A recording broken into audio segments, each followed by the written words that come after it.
long, and just it was that whole like unfamiliar with Zoom and how to do it and that kind of thing. And then I think once it started, we were like, oh, once we were stuck in with COVID, we were like, what are we going to do? Let's do these interviews. And everybody, so I think everybody gives everybody so much grace right now. Right. So, the fact that my dogs were getting in a fight in the back, it's like, in a way, it was more entertainment, right? I was on a Zoom meeting, and the lady, it was a group of us, and I think one of the parents had just fixed breakfast for her son. And she's sitting in her little office space, and he comes in with his PJs and his toys and just plops down behind her and just start eating breakfast. And we were like, what? That's funny. Yeah, I think we're live right now. It says we're live on Facebook, y'all. Okay. Yes, we are live. I'm going to see if I can bring it up on my Facebook page so we can see our people are joining us. So yay, we're live. Okay. Thanks for joining us. Whoever's out there coming in to hang out with us with this candid conversation tonight. We're excited to use this platform of the Risk Takers Dream Makers project and utilize it in these ways that we've been doing interviews. And we really feel like tonight's interview is super special because we're going to do candid conversations. We've got some close friends here, and we've had conversations on our own and thought, wouldn't this be interesting if the world could view in on a conversation like this that some others don't have the opportunity or the friendships to learn and grow with. So anyway, that's what we're going to do tonight. And if you're joining us, we'd love for you, give us a heart emoji or a like on the comments. Let us know where you're showing up from. I know we have people from all over the US and sometimes even in other countries joining in. So let us know where you're showing up from, and why did you join? Why did you join in tonight? What prompted you to say, hey, I want to hear this, hard conversations with trusted faces? There's also a chance, to give us some questions. So as we're talking tonight, if something pops up in your head that you're really curious about that we aren't talking about, put it in the comments, or if you want to add to it. Andrea Kiesling is gonna manage those comments tonight, and we'll get to the introductions in just a second, but she'll be managing those. So give her something to manage. Talk to us. So, okay, so I'm Ann Barwick, and I am the co-founder of Risk Takers Dream Makers Project. And I'm also the owner of A Strong You, where I do leadership and personal development coaching. I'm a certified coach. Actually, 3 of us here tonight are certified coaches through IPEC, Andrea and Demetra. So yeah, I'm here tonight to introduce not only Risk Takers Dream Makers that have participated in our project, but dear friends of mine. All 3 of these women are very close to my heart, and I feel really fortunate that we've been able to already have some candid conversations, and that we're all comfortable enough to include y'all in these conversations. So forgive me as I might clumsily manage this evening, as it's a really new thing. It's not new talking to these women candidly, but to have everybody else involved is a little bit new. So definitely rules of engagement here are, please be respectful with your comments, be curious, and that's fine. If you're curious in a respectful manner, we really want to hear if you have some questions or comments. So thank you for joining in. And again, please let us know where you're coming from. And I'll let my co-founder, Andrea Kiesling, introduce herself as well. Yeah, thank you, Anne. Hi, and welcome. We're so glad that you joined us for this really important conversation. We're especially thankful to Kwan and Demetra for taking time and joining us and having this talk. My name is Andrea Kiesling, co-founder of RTDM, founder of Andrea Kiesling Coaching, where I do values, mindset, and accountability coaching. And, these talks are designed to be interactive. So we really hope that you'll participate as much as you want. As just to echo what Anne said, curiosity is important, but we come to this space in a peaceful, respectful, and open-minded manner, just to continue to encourage conversation as a way that we can all be better, get better, and become more informed so that we can live and work toward, unity is our ultimate goal. So again, we're happy that you're here tonight. Please feel free to ask questions as they come in. I'll be moderating and passing the questions on to our panel. And yeah, we're looking forward to getting started. Yeah, so I would love to introduce two, like I said, dear friends of mine, Kwan Graham and Demetra Moore. I think I've known Kwan longer than Demetra. We met many years ago. We really got to know each other at our charter school together when we co-led our parent-teacher fellowship together. And honestly, the only reason I co-led it was I really loved her energy and I wanted to get to know Kwan. So she was gracious enough to share that with me, and we built a friendship along the way, and trust, and we've had some open, candid conversations together. So and then I'll just give a quick introduction of Demetra, and then I'll let them each introduce themselves. But Demetra and I met. She actually was an assistant trainer when I was going through my coaching certification at IPEC, and we met there and just connected. We connected for quite a while until we realized we were like 5 miles down the road from each other. Kind of crazy. We were always talking and stuff, and then we're like, wait a minute, where do you live? But I've really treasured Demetra in my life as a colleague and also building the friendship there. So Kwan, tell us a little bit about you. Would you mind? Sure, sure. Well, thank you for having me. This is so fun, and I just am so humbled that you would pick me to be a part of this discussion. First and foremost, I'm Zen and Mason's mom. I'm the mom of two boys that are now college age. When we met, they were little, and now they're big. My husband here, Dennis, is close to my heart, of course, and so that's really my first hat that I wear. And that's my lens that I look through a lot of things from, right? And so my other professional career is that I am director of community engagement for a nonprofit. It's called Parents for Educational Freedom in North Carolina, and our sole purpose is to bring equality to education. We believe that parents should have the freedom to choose the school that they feel best suits their child. And so we support educational options such as charters, private schools, homeschools, magnet schools within your traditional public school. And so my sole job is to talk to parents. I have a great team of moms that work with me as we advocate and just really inform parents on learning and getting a good quality education. So that's about Thanks, it. Kwan. Thank you for all you do for our education and for the choices that you provide for all of our children. So, Demetra, tell us a little bit about yourself. Well, my name is, of course, Demetra Moore. I am a coach trainer, and I know Anne alluded to that a little bit earlier. I am the founder of More Out of Life, and I pretty much partner with small business owners. I specialize in working with those in the cosmetology industry.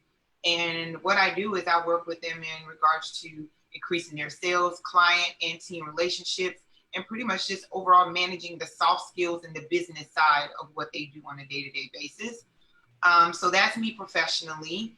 I guess to give a little insight, I've been in Charlotte. Wow, and you're making me really think about this. I've been in Charlotte for over, I want to say it's been about 20 years. I'm originally from Florence, South Carolina, and I moved to Charlotte for career opportunities. Just looking to get into the finance industry and to do more of what I do now, those options weren't really available where I lived. So when I relocated here, I started meeting amazing people like Ann and Andrea, and thus here I am right now. So, but I want to say thank you, Ann and Andrea, for allowing me to be on this, I guess, webinar tonight. I'm excited, and I appreciate the opportunity. So thank you. Yeah, thank you for joining us, both of you. When we, I think Andrea and I were kind of sitting and talking on a Zoom call with each other just last week and having a candid conversation about everything that's going on in our nation right now. And we were like, wow, wouldn't it be cool? Because we were kind of asking each other point of views and questions about it and what were we doing to get involved in it.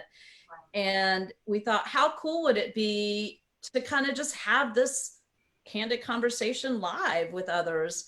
And immediately I was like, oh my gosh, okay, we got it. There were some people that popped into my head, and you two were definitely on it. And I was so glad that y'all accepted that invitation to do this. So, so thank you. So okay, let's just kick it off with, we were just talking right before we went live about what's going on here in Charlotte. So by the way, we're all in Charlotte, except for Andrea, who lived in Charlotte and is moving back to Charlotte. So Charlotte is definitely close to her heart. Yes, but I should mention I'm currently in Minnesota, so very close to all the action. Wow. Yes. Yeah. So, so yeah, she's got a whole different view as well. But we were just talking about how here in Charlotte, that they are, I think, Kwan, you said as of today, are painting on the streets of Tryon, Black Lives Matter. And I saw that happening in other cities. So why don't we start there? Like, what does, what are your thoughts on Black Lives Matter?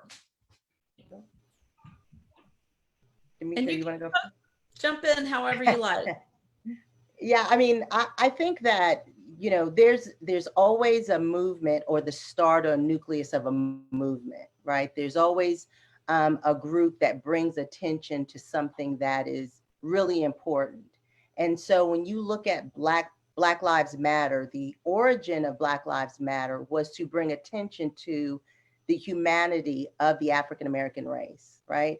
And so they have a voice to bring attention to the fact that there are, there's not equality within the way people see us, treat us, handle us around police brutality, because unfortunately, that is what sparked it.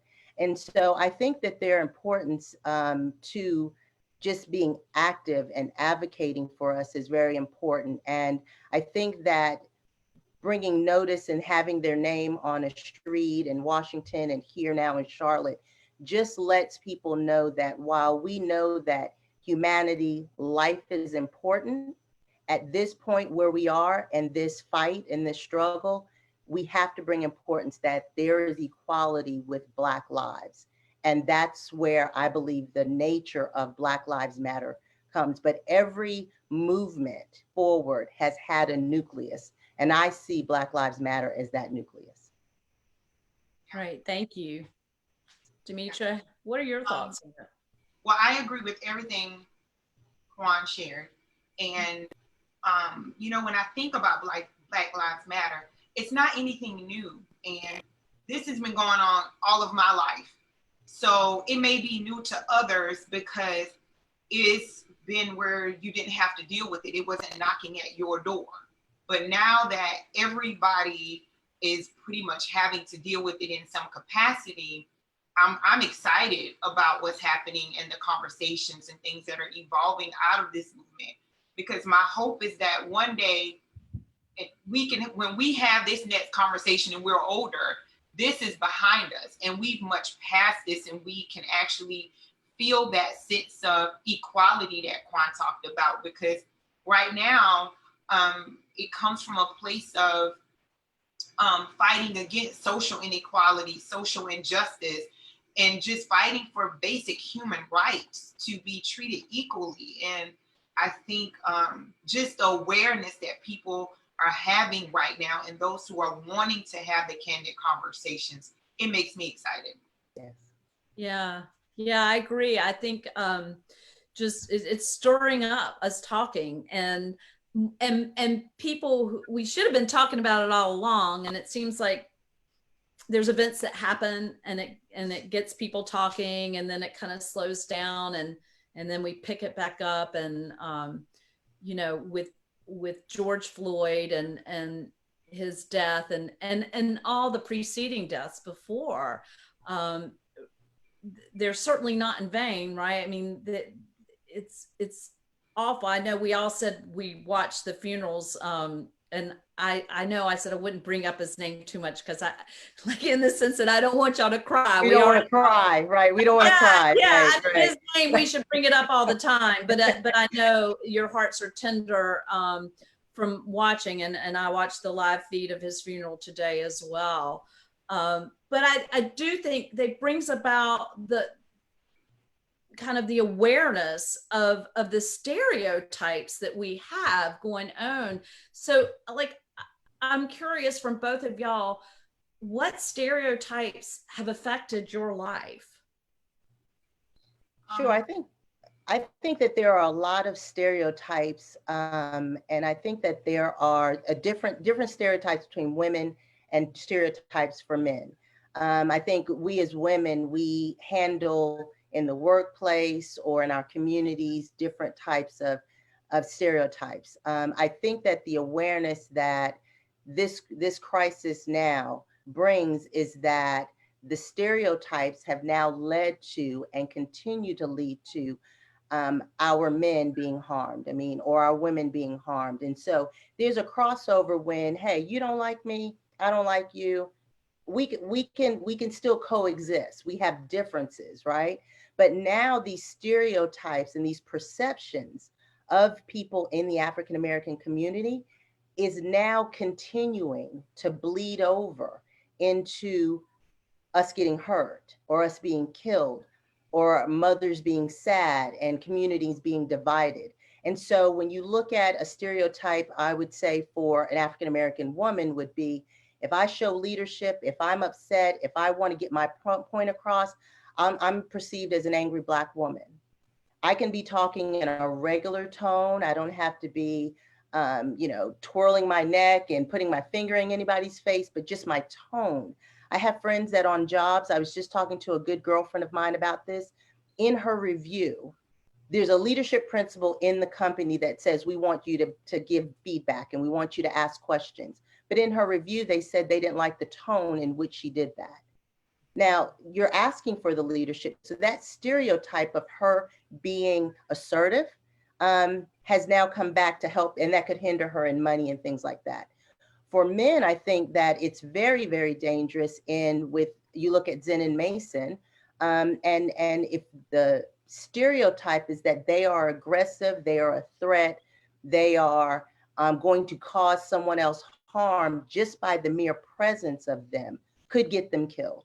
It takes a split second to kill someone. There's a very delicate balance between life and death, to maim them, and even if you take them, they get to jail or they get to the court system. It's a very fine line between guilty and not guilty that then follows them the rest of their lives, which affects their ability to work or their ability to get a job and provide for their family. So having stereotypes and not being able to talk through them, I think really hurts our sense of unity, our sense of getting along. And I think the only way to root that out, my apostle, I go to Life Center International, my apostle was talking about it this Sunday about you have to get to the root of issues. Having stereotypes is a symptom of a root of something. And if we don't address the root, we will always have this stereotype. And so he was challenging us to really look at the root, and then with what the Bible says about loving your neighbor and loving each other and following the principles of Jesus, how do you uproot this symptom of a stereotype? So That would be my challenge on that subject. That would be my challenge to everyone. It's a symptom, but what's the root of that stereotype? Yeah, that makes sense. I mean, that's what we do in coaching, right, Demetra? Like, so there's behaviors, but like, let's get to the root of them. And I honestly think that's why having these kind of conversations together helps create the awareness for others about it, so it's easier to get to the root of it. But if we can't have open conversations with each other and listen, then we don't even know what we're getting to the root of. Right. So Demetra, you were sharing some stuff with us earlier, some ideas or experiences about like even growing up and what your grandmother said to you. Like, would you mind sharing a little bit of that? Not at all. My grandmother and my great auntie were very influential in my life. My parents got married when they were very young. So I spent a lot of time with my grandmother, and my grandmother was a housekeeper, and she, of course, worked for white women. And I remember when she would take me with her to work sometimes, and she would say, when you go to this house, don't touch nothing, play with the toys that you have, don't, just stay still, stay put, because you don't want to be deemed an unruly child.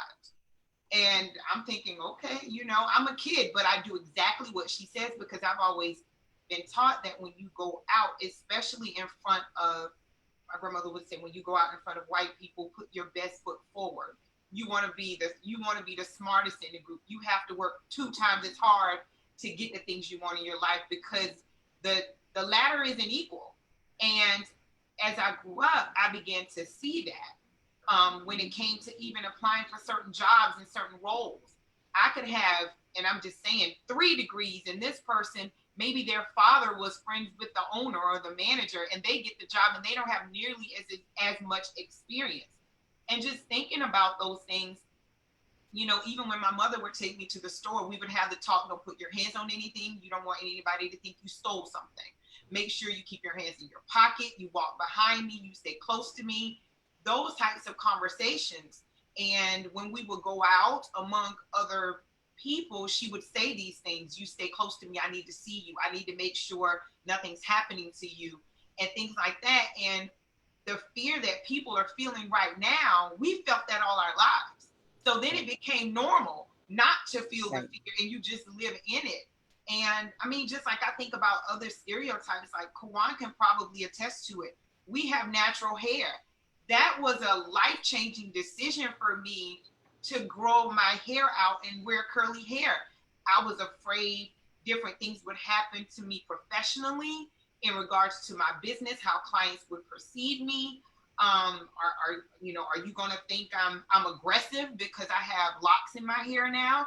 Like, what are you going to think about me? And that was one of the hardest decisions I ever made in my life. And when I did it, it was done. And I was actually afraid to go to work the next day. I really was. I sat in my car, and one of the guys that worked with me at the time, he had locks in his hair. And he said, your hair is beautiful. I'll walk you in. And I'm like, no. And he walked me in, and I was so nervous because of what the world perceives me to be. And I wanted to conform and fit, because I want to grow my business. I don't want my look of being an African-American woman to scare anybody off, to think I'm aggressive or I'm the quote unquote angry Black woman. I'm not, but I understand that could be someone else's experience or perception of me, which then hurts my business, hurts my growth professionally. And what for? You don't even know me as a person. Yeah. That's really powerful. And I'd love to just, as a devil's advocate, because I can hear and to go back to like what you were saying about your grandmother, because I can hear some of people I know would say, well, I'm white, but my mom said, don't touch anything and be good. But I think it's important to know why, like what would be the repercussions of you touching something or acting up than if it was me, well, as a kid, right? I think the Yeah. the punishment, Consequences. or yeah, Punishment. the consequences of it would be Are quite different. different. Right. Well, Oh, I was gonna add one more thing, Kwan. go ahead. Go ahead. You guys have seen it, but it's an article floating around about the little boy that was the first I was minor going to say the same thing. to get electrocuted. He was 14 years old, and they electrocuted him. And then, I mean, think about, like, when you think about stories that have happened to little African American kids, those are the stories you're informed of, and you cannot be a statistic. That was the goal of your family, to keep you from being a statistic. And anything that can be even the littlest portrayed as you did something wrong could get you in trouble. I mean, you could be looked upon as if you are a thief, and you're really not, but that's the perception. And as we know in today's world, and even back then, if you are perceived to be guilty, you are guilty. That whole innocent until proven guilty doesn't really apply in our world. You say it does, but it really doesn't, because you're treated as if you're guilty, and society sees you that way. It's all the implicit bias that, Yeah. I mean, and some is explicit, but I think there's a lot of implicit bias as well. Yeah, and I do agree with that. I think, and Demetra, you said it so well. It's what is the consequence of having something happen? Right. It's not equal, right? And now we're to a level, I think, in society, just with the nature of where we are, where it's life or death.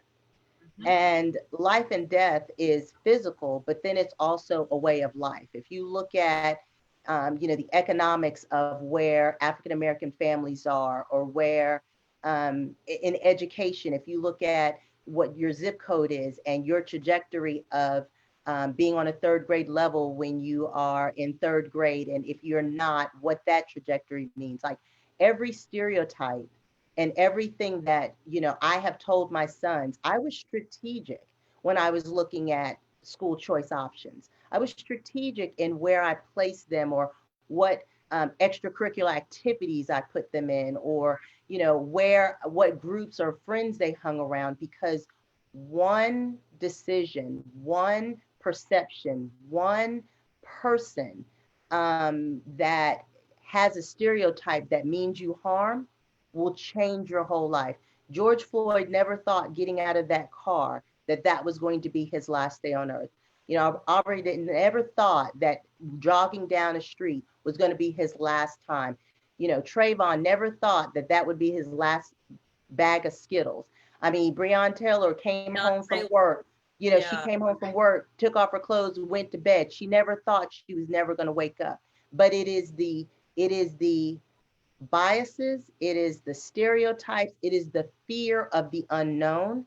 And one thing, Mason, we were talking, and he said to me, I need people to see who I am and get to know me, so that when there's a situation, you don't go and fall back on your stereotype or your bias. I need you to be able to know me, Mason, and what I'm capable of doing and what I'm not capable of doing. I mean, there are bad people in every race, right? There are people that do wrong in every race, but I need you to give me that pause, that breath, that second, like, this is Mason. This is, I mean, people that know Zen and Mason, they know him. People that know Dennis, they know Dennis. If you were to hear something about them, you would say, well, wait a minute. But the whole world does not look at them like that. And that's the scary part.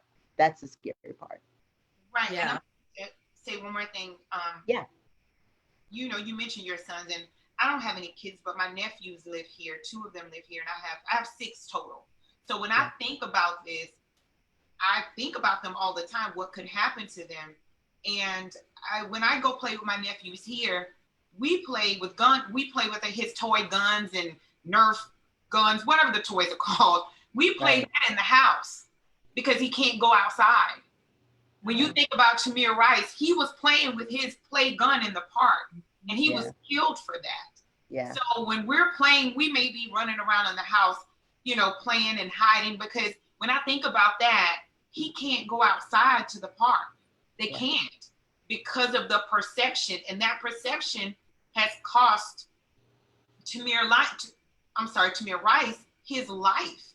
And my sister and my brother-in-law buy them the Nerf guns, and they can play in little water guns and stuff like that, but they do it in the house. So think about that from a stereotype perspective.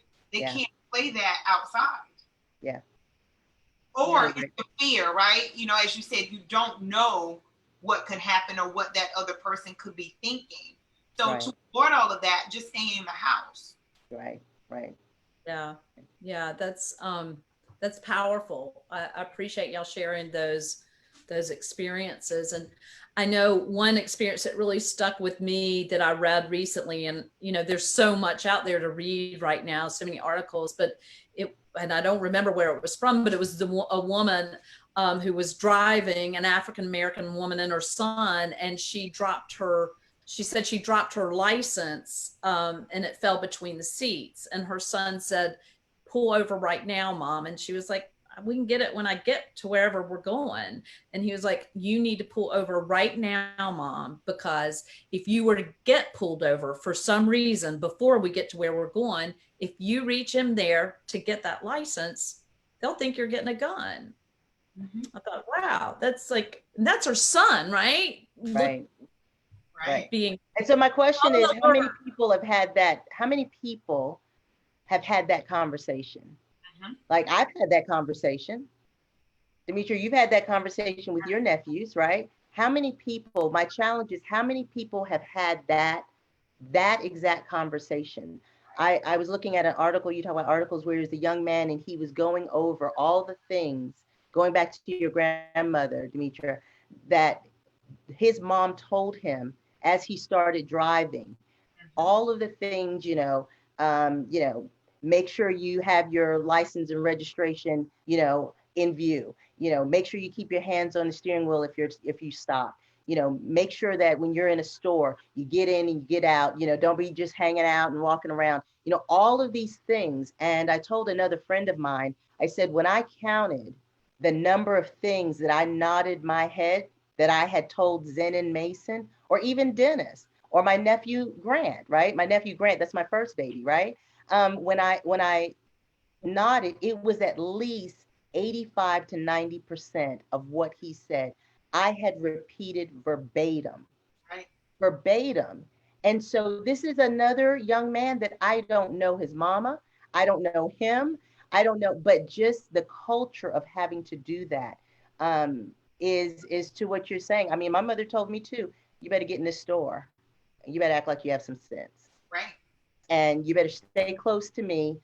We used to be where we could not go into another area of the house to play with the children or the people that we were going to visit. We would sit right there unless they could see us, or they knew the people, or they were okay with the people, because if something got broke, then we would be the ones that it was blamed on, right? So, all the amens, right? Amen, amen, right? I remember that. So it's just like a lot of these conversations. I hope that these type of conversations, and that's why I'm glad you're having this, is that people could see the psyche or the thoughts behind why we have Black Lives Matter, the thoughts behind why we say that there's inequality, the reasons, the examples, even if they're minor, they grow into something bigger, right? And so these conversations are so important, because while you see it a certain way, you hear it from me, and you can make reference to it as you talk to someone else. Definitely. Yeah, I know I've shared often the stories that you've shared with me, Kwan, about just your day-to-day things that you have to think about that we don't. And I share it with my daughters, all any story I have, I share it with them so they realize how privileged they really are. Because that's a burden. Like, that's got to be draining. Like, Demetra, as we talk in IPEC level, like that's something tapping on your shoulder all the time. Right. Being aware of every situation and how you could be affected by it in such a different way than I have ever had to experience, or my daughters will have to experience. So I think Andrea wanted to pop in and had a question on this. Are you there, Andrea? I think she's back in there somewhere. She sent me a little message saying she wanted to jump in. She's in the green room. She's in the green room. Hey, Andrea, how's the green room? I am typing away. Our comment box is all lit up. We've got lots of people that are joining from all over the place. So we've got some great conversation going on here. We do have a question, so I want to share it before we move on, because I think that this also ties into another one of our questions coming up. So this might be a twofold question, but the question is, if we are interested in having conversations with people of color on this topic as a way to continue to educate ourselves, what is the best way to open the dialogue? It can feel a bit awkward. So that's the question. But like I said, I know we're going to touch on the people of color, how we're going to reference. Maybe that's a good place to start whenever we're thinking about how do we open up this dialogue. Maybe we start with how do we reference, what your opinion of that is?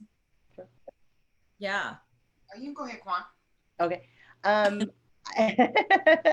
I think that is a great question, and I think that talking and having these dialogues are really important. One of the things that your first impression is, you can put up a wall with a first impression, or you can have open conversation. It's kind of warm and inviting. And so I think that just starting with the African Americans that I think is very helpful. People at your job, I can't tell you how many people reached out to me just to check on me, just to have that, are you okay? I promise you, if you ask me, am I okay? And I'm not okay, I'm going to start the dialogue onto why, what happened. Let's talk about, and so just checking on are you okay, why you're not okay is a good way to open up that conversation. When you talk about, Black versus people of color versus African American, I will say definitely it is a personal thing, right? It's a personal within the African American community. I use the word African American a lot. I use the word Black a lot. I mean, I don't have a preference. Sometimes it's based on age, the age of the person. It may be based on their own experiences, but I think that if you go with a heart of, I just want to talk because I want to grow and I want to do better and I want to be with you in this fight. Rihanna said, if I call you, you're going to pull up, right? And part of that is knowing who's going to pull up, who's going to pull up with me. I know people that I truly believe, because we've had these conversations, that they would pull up. And so I would encourage anyone to just open up a conversation by asking, how are you? What is the problem? What can I do to help? Just be honest about that. And I think that will start the dialogue. But I think that's a great question. I don't think you'll get anybody, especially now, that will say, I don't want to talk about it. I don't think you're going to get that. This is like the time to really start opening that up. Right. And what I think in that regard is definitely everything Kwan said, but what I will just say, be aware that if that particular person has been asked consistently, you have to be mindful of that, because if they have been asked by every single person they know, it can be overwhelming. It can be burdensome. So you want to come from a place of caring place. And if you don't know what to say, just say, I stand with you. I know that you're going through something. I don't know how to fix it, but I stand with you. And when you want to talk, let's talk. Because, I've been on quite a few of these, and of course I don't mind, but I know some people are more sensitive than others. So you definitely want to be cognizant of that. And that person may not want to feel like a teacher, but what they do want to feel is empathy and human. So if you ask them, how are you? Or is there anything I can do for you? And if they say, not right now, I'm feeling, lonely, whatever that is, just say, I stand with you. And anything I can do, you let me know. I don't have the words. Be transparent. I don't have them. I don't know what to do, but I want to stand with you. And I'm here if you need me. I think that's a great way to open the conversation, because I too have received so many text messages from different clients and people I've trained along the way, and even friends of mine just saying, Demetra, I'm here. And, you know, if you want to talk, reach out. And I thought that was pretty awesome, because they don't have the words. And you don't have the words because it's not something that you've experienced before. So you don't know what to say. And the other piece of that is because you haven't experienced it, you don't want to come across as, well, that's never happened to me. You know, you want to be from a place as, I'm sorry that happened, but I'm here if you want to talk about it, and I will just listen. And that's the most important piece. Listen. You don't want to pass your judgments or anything like that, because it's hard to speak on a walk that you didn't have to walk. That's right. You know, so you just want to come from a place of showing a lot of empathy. And to piggyback off what would I like to be identified as, for me, I prefer African American, and I say that based on my ancestors being from Africa. I prefer that, but I'm okay with being identified as Black. But if you were to ask me, I would say I am an African American woman. I want to add too that I had a conversation with an African American or Black man earlier in the week, and he said to me, "Don't call me African American. I'm an American." Right. And I thought, well, I never thought about it that way. I agree. Of course you are an American. He said, there's nobody calling white people Irish Americans, French Americans. They're just calling you white. So I said, okay, that's a new perspective for me. I understand. So I've been saying Black people because, again, it's like we want to walk that line, and I want to make sure that, you know, we're being as respectful as possible. But like you said, it's a personal preference. So sometimes it's hard to know what language to use. Well, I would say just you being in that place of being cautious says a lot, Andrea. And I would ask, you know, if you're feeling uncomfortable, ask. And, you know, what is your preference? Because some people may say, well, you know, my ancestors aren't from Africa. I'm an American or whatnot. Yeah. And it is a personal thing, but I choose African American based on my ancestors. Sure, that makes sense. And this is also similar to a conversation, Anne, that you and I had recently about intent. You know, we were talking about how, you know, other races right now, as we're doing our best to listen and understand and have these conversations, it's really likely that we are going to say the wrong word. And because everybody's triggers are different. And so no matter what I say, and, you know, like Kwan, you may react to it differently than Demetra. It's just, we can't be totally safe with the language that we use all the time. So what Anne and I were saying is that we've just, hopefully as a culture, we can look at intent behind what we're doing. So when we're coming to our, you know, friends of other races, ethnicities, we come to them because we truly do want to learn. We want to open up our mindset. We want to listen and be better because of it. So hopefully, you know, this is also to encourage people to, as long as their intent, and I would love to hear what you guys think about this.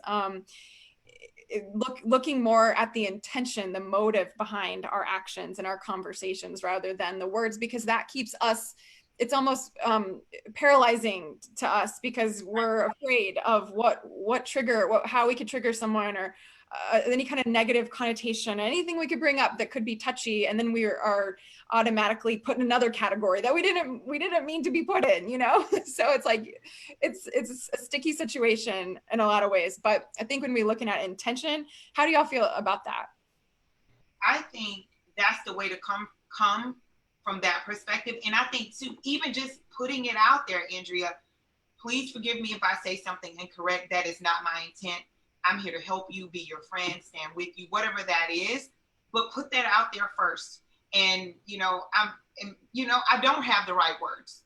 And please forgive me if I say something that's offensive. That's not where I'm coming from. And just go ahead and put that out there. And I think that kind of prepares the person to be like, okay, well, you know, right, we're on the same side here. This person's trying to meet me where I am. But I think if you just set that intent up front and really share that, and that shows you being authentic and totally transparent in who you are and what you're bringing to the conversation. Yeah, I would definitely agree with both of the of the points that have been shown. I think that also with intent and with stepping out and having that conversation, I think that because this bell has been rung so much, we have been dealing with racism, we have been dealing with inequality for so long. Um, I would challenge that if you're going to have the conversation, you should already have within your thinking, within your next steps, right? Because talk is cheap.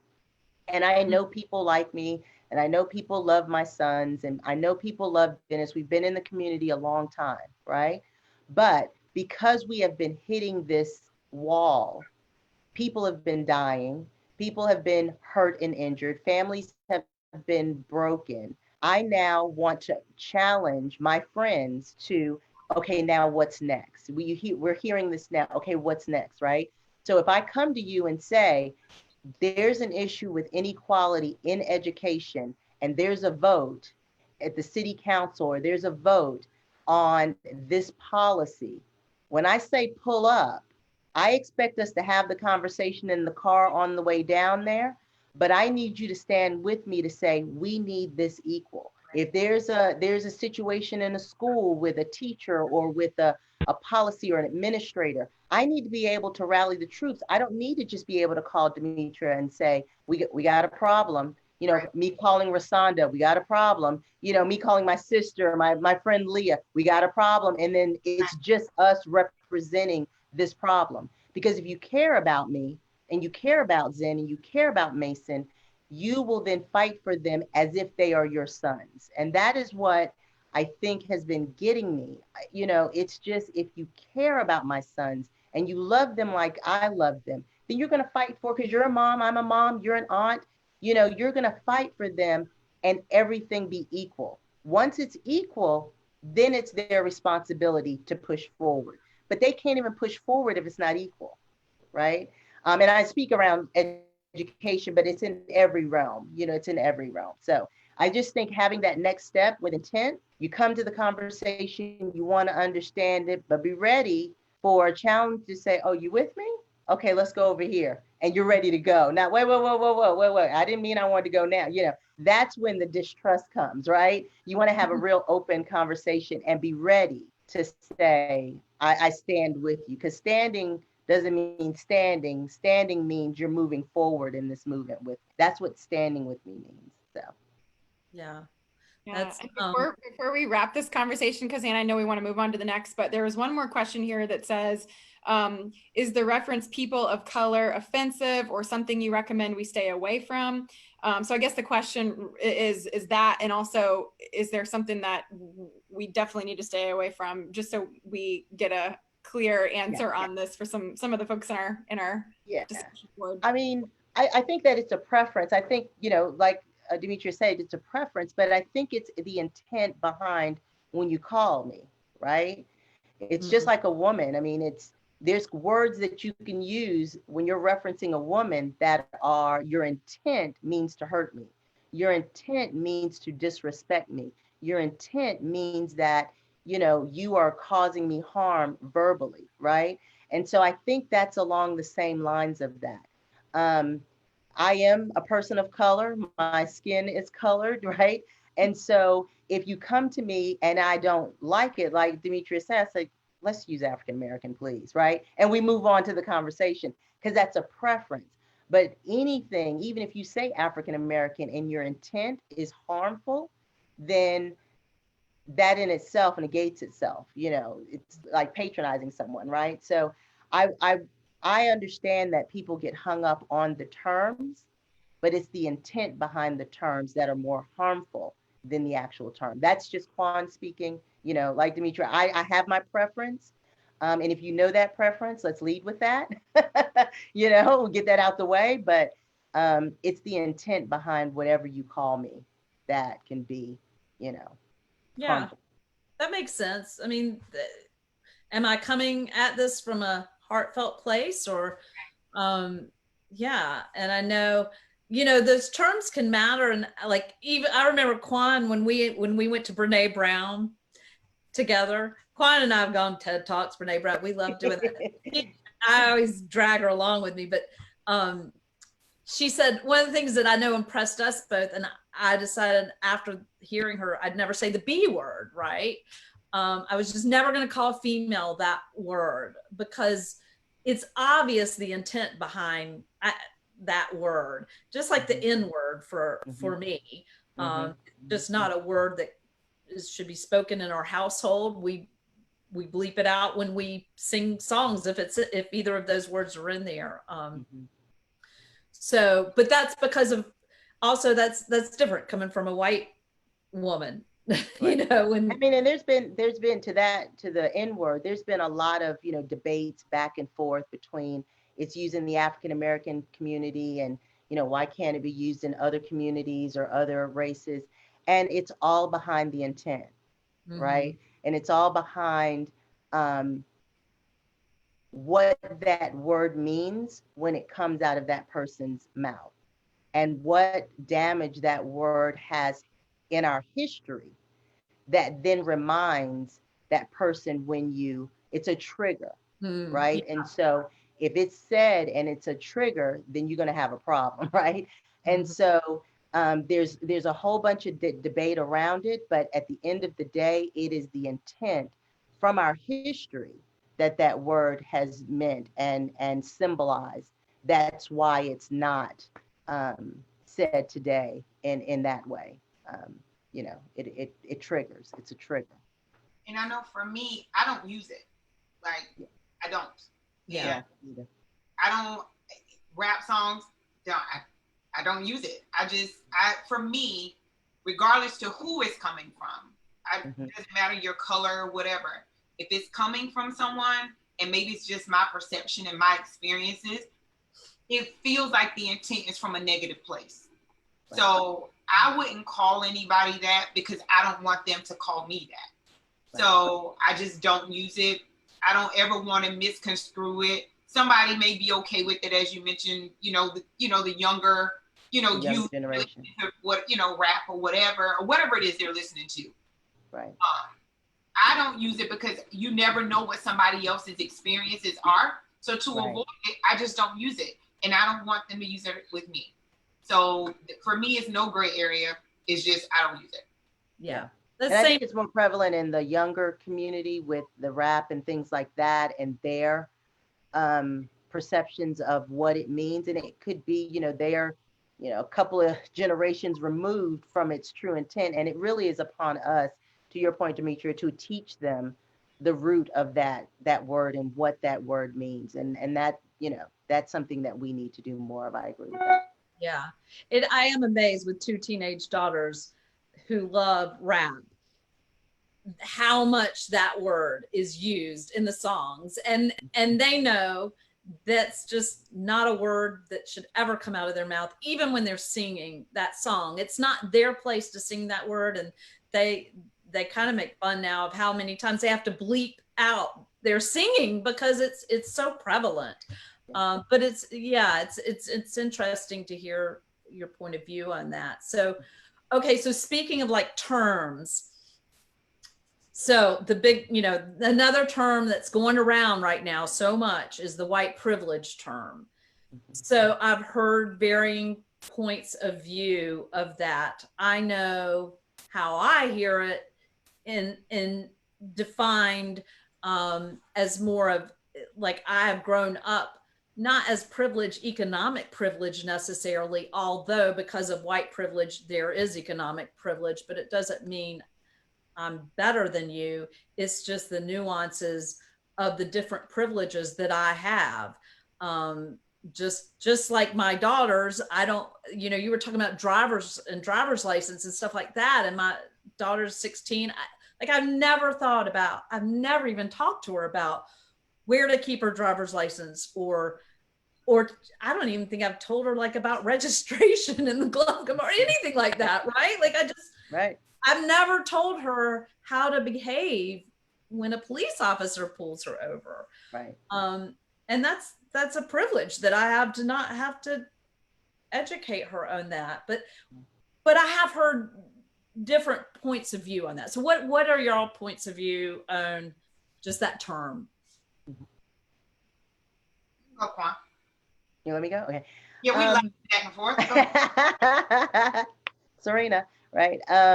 One of the things about white privilege that, I think that is fundamental is the starting point, right? And so you can have a race, but there are things for certain communities, certain people that hold them back from getting a start or having a fair. So it's almost like, you have the starting line here, and if you don't meet certain criteria, then you start here. If you meet certain criteria, and it could just be the perception of whoever you're dealing with, you start here, which means you win the race. You have a leg up. And so white privilege can be as subtle as a name on a resume. And if you see Kwan's name on a resume, you take time to read that resume, or you say, no, I have a bias on that name. They're going to be angry. They're going to cause trouble. So I'm not even going to give that resume. But if you see Anne's name, well, I'm going to take time to see what school she went to, what her job experience is. So privilege comes in having the level playing field, having no type of preconceived notions about you, and you are able to just stand on your own merit. And minorities do not have that privilege. Zen and Mason don't have the privilege to go into a store and just start picking up stuff and just staying in there for hours and hours, because somebody's going to tap them on their shoulder and say, can I help you? Where they can see someone else walk around that store with a whole bag of things and they're never addressed. The privilege of not having to answer or think about or even discuss in that realm of self-protection is privilege, right?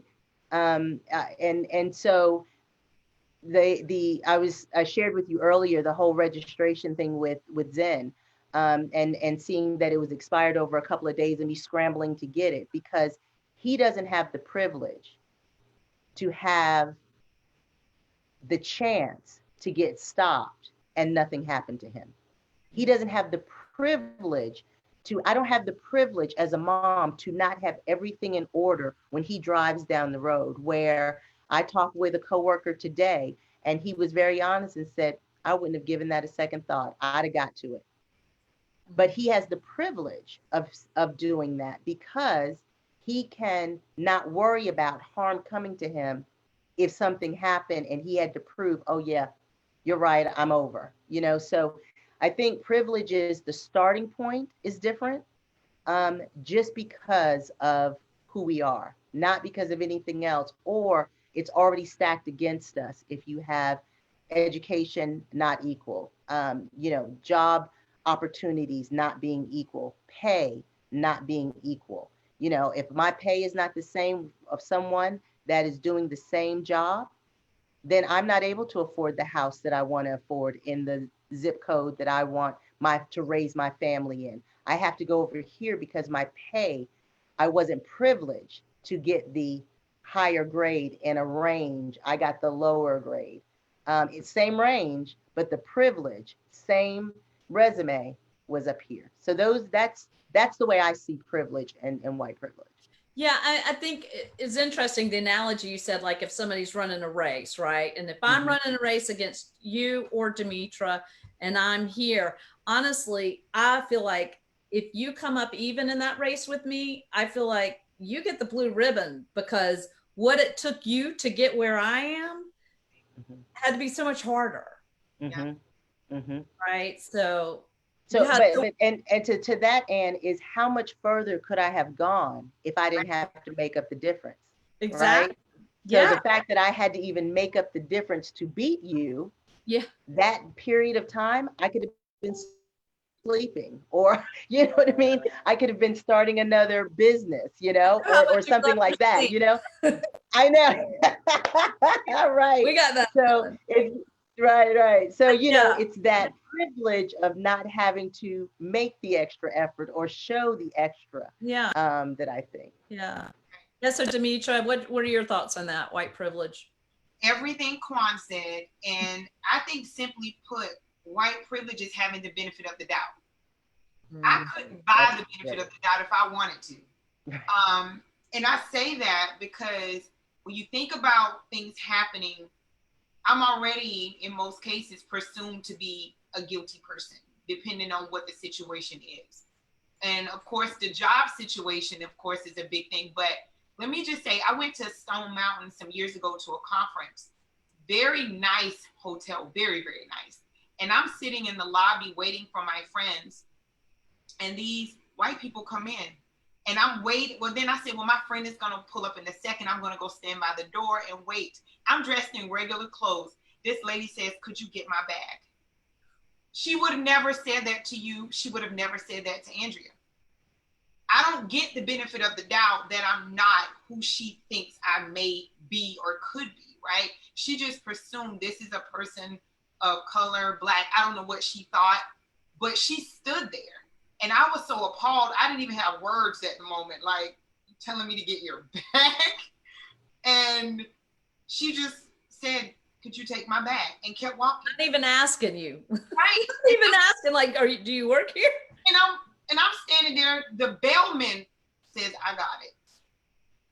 And that would have never happened to you or Andrea. It's just even situations where people, because I travel a lot for work, I've gotten prime example, I was down in Mississippi, and I'm in deep Mississippi. And when I got to a restaurant, the waiter said to me, stay off the back roads. He told me that like 3 or 4 times. He was like, please do not go on the back road. And This was recently. Right. Well, and even in your lifetime, if it was, it's last crazy. Summer, yeah. And by the 4th time he told me, I'm terrified. And he was like, please. And in that restaurant, I think it was maybe 3 Black people. And he was just like, don't. Please don't. And I'm thinking, okay, not a problem. And they wouldn't have to tell you that, Ann. Don't go on the back road. Don't do this. Don't go. They probably tell me the back road that's a quick way to get somewhere. Right. And the back road actually was the quickest way to get where I was going. But he was like, don't. Wow. And just thinking about nuances like that, and where, someone who is, Caucasian will get the benefit of the doubt. Even when something happens, they're going to ask you, well, what was that about, Ann? For me, that's not necessarily the case. The perceptions and biases a lot of times show up. And I think when you can get the benefit of the doubt, you're already ahead of me because you don't have to prove yourself. Right. I have to prove myself 2 to 3 times. It's hard to even catch your shirt tail most times. Right. Mm-hmm. And in doing that, that's tiresome. Yeah. I think about how many friends of mine have master degrees, 2, 3 of them, to do a job that their counterparts have no degrees, no licenses, but you made them jump through those loopholes to get the same job. Like, when you see that, it makes you look at it like, well, my grandmother used to always say, you got to be 4 times as good. So you got to study 4 times as hard to get where that person is. And that is tiresome. And does it make life hard? Absolutely. And you're constantly trying to prove to the world that you are worthy of whatever it is that you're striving for, because nobody's going to give it to you. They're not going to hand you anything. You have to work for it. And I know in coaching, we'll say those are terms that we should use, and, life doesn't have to be hard, but realistically, I can attest to it. Everything that I've had and got, I had to work for it and prove that I was worthy of it. And it is a long, tiresome journey. Mm-hmm. I bet. Yeah. Yeah. Just hearing some of those instances that you've had to deal with, it deflates me thinking of it just being in one or two of those situations, and that you experience it all the time. Mhm. Yeah. So, well, I know we're getting at our hour, and I know we knew this would happen, because even Kwan and I were like, there's going to have to be a part two to this, for sure. And I honestly think there should be part one through at least 100. Like, we should be having this dialogue all the time, and not just after things, slow down a little bit, with George Floyd. And hopefully that will always be in the forefront of our minds, and it doesn't just become something that happened like COVID. It's something we need to keep in the forefront of our minds and keep striving for. So, um, I think what I'd love to do is if we could just close. I know you mentioned a little bit, but of things that we could do. But so, what would you, if you have like one or two things that if your non-minority friends asked, how can they help with social equality? What would your answer be to them? For me, my first thing, and then I'll lobby it over to Kwan, would be to speak up. Really, when you see it's wrong, even if you think it's wrong, speak up about it, because it's been too many times that people have let things pass or didn't take it as seriously because it wasn't at the forefront of their minds to see these injustices, because they've been happening for years, and people just either chose not to see it, didn't acknowledge it, didn't want to deal with it, didn't want to converse about it. But call it what it is, and if it's wrong, say it's wrong. And I think that happens on both sides, but call it what it is. And if you have the power or the resources to have a conversation with someone that Kwan and I can't, and not because we're not able, but because they're not going to hear the intent of where the conversation is coming from, have that conversation on not just my behalf, but everyone's behalf that is receiving that injustice and inequality. That's a great point. I would say the same thing. And I also would say that because we're evolving and we are a different America than we were before, there are things, systematic institutions that need to be revamped. They need to be caught up. They need to be fair. They need to be balanced.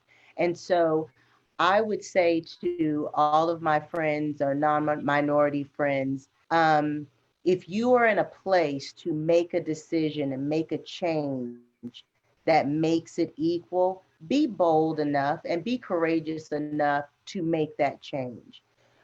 Be bold enough and courageous enough to have the conversations about what do we need to change in my business? What do we need to change in my school? What do we need to change in the community that makes it equal? Because if we're truly talking about unity and we're really talking about protecting the least of these, if you're talking about people that have lower income or children that have struggling homes due to their circumstances, then you make the playing field for those children equal. And so with equality, then people can then build, and we want to build together, right? We want to build so that we don't have to continue to fight and protest and things. I mean, we've been doing it all our lives and we're tired. I'm 50 and I'm tired, right? And so when is going to be enough? It is my hope that we honor George Floyd and we honor all of those babies that we've lost, right? Those men that we've lost, those women that we've lost, that we honor them and everyone stand to make a change, because I really don't know how much more our communities, we're at the seams, right? We're at the seams, I think. And it doesn't have to be choosing sides. It really should be that if you are in a place of authority or influence, like Demetra say, just an influence, make that influence, but it has to be equal. And there is systematic racism, and there are systems that are not stacked equally. Let's fix those and let's keep moving forward. Yeah. So what was the saying you said earlier? show up, not show up. It Pull was up. pull up. That's Rihanna. That's not me. I wish it was me. No, have Rihanna tweeting me. She was having an acceptance speech, and she said, you know, for all my white friends, you know, pull up. And that's what my challenge would be to anyone that knows me, Zen or Mason or Dennis or Grant. You know, pull up. Let's pull up, because it's going to take all of us. And I guess my question back would be, why not? If you know me and you love me, why not? What would hinder you from making the playing field equal? What would hinder that? Why would you not? Would be my challenge to you. Yeah. And I think for me, it would only be ignorance of not knowing what it is. So I hope, and I think you both know, that if you ask me to pull up, Right. I'm I gonna pull will. up. Right. And I'll tell you on the way. Pull up. Let's go. I'll tell you on the way. Let's go. yeah, and you know, I'll jump in. I'll be like, take me wherever, Kwan. Right. Right. Yeah, and I think that's important from, like, even I would challenge, you know, my non-minority friends to create friendships, and not just now that you happen to know a colleague or somebody that's African American and you want to check in on them. That is great, and that's a good start. But don't just leave it at that, but get to know them. I mean, I can't imagine my life without either of you two, with all of you three, really, you know, but it's because I put an effort in there of wanting to get to know people. So I think what Andrea said earlier too, the listen to understand, let's listen. Mm-hmm. Let's listen to each other, and let's have this open dialogue. I think it's really amazing that we could do this tonight. And I really appreciate you accepting Andrea's and my invitation to it. You pulled up for us tonight. So thank you. Anytime. And Anytime. yeah. So, well, hopefully there will be more times. Yeah. Andrea, you want to close us out? Yeah, well, thank you for everyone who joined us. We had a lot of viewers tonight, and I'm sure this video will continue to be shared and seen by many in every community. So we appreciate the powerful words and wisdom that you shared with us, Kwan and Demetra. Thank you for sharing your time with us. And we just enjoyed sharing this space with y'all, and again, working toward continued discussions and overall the idea of equality and justice. Thank you. Thank you. Yeah. Thank you both. Thank you, Anne.